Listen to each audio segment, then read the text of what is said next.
Questão 29. O mergulhador salta com uma velocidade horizontal de 2 metros por segundo de uma plataforma que está 10 metros acima da superfície da água. A que distância horizontal da borda da plataforma está o mergulhador 0,8 segundos após o início do salto? Letra B.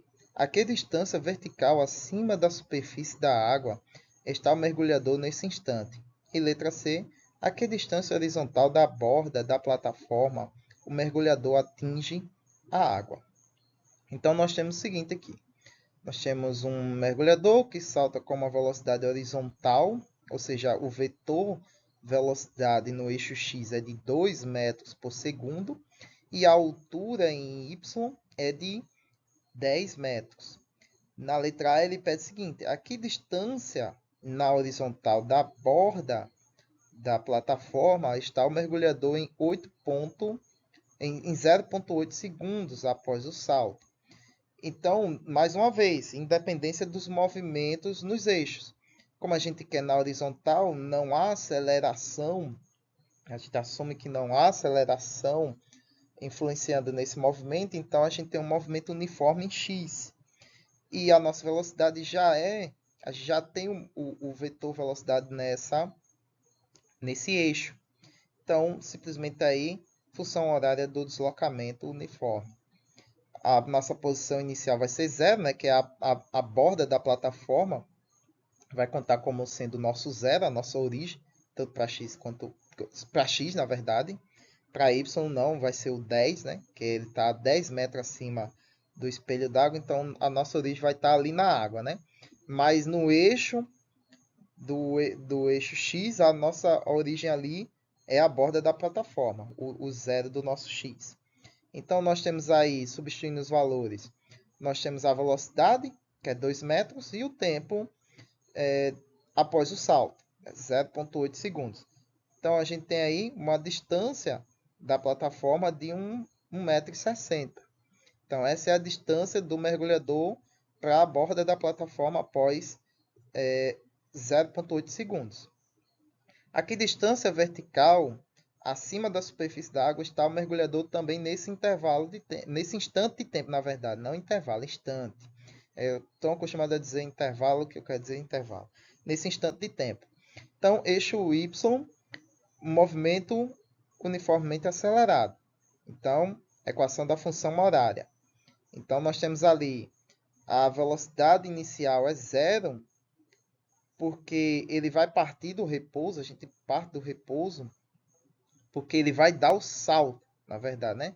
Então, o movimento para frente é com a velocidade inicial, mas para cima, porque lembrando, ele vai soltar, né? Ou seja, ele vai partir da superfície do trampolim para subir. Então, se ele estava em cima da superfície do trampolim, a velocidade inicial era zero.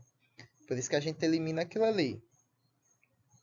Aí nós temos a nossa posição inicial, 10 metros, né? 10 metros acima da superfície da água, que é a altura do nosso trampolim. A aceleração da gravidade e o tempo decorrido para esse movimento. E aí nós vamos considerar G como sendo negativo, né? No sentido contrário do eixo X, do eixo Y, o eixo Y positivo para cima.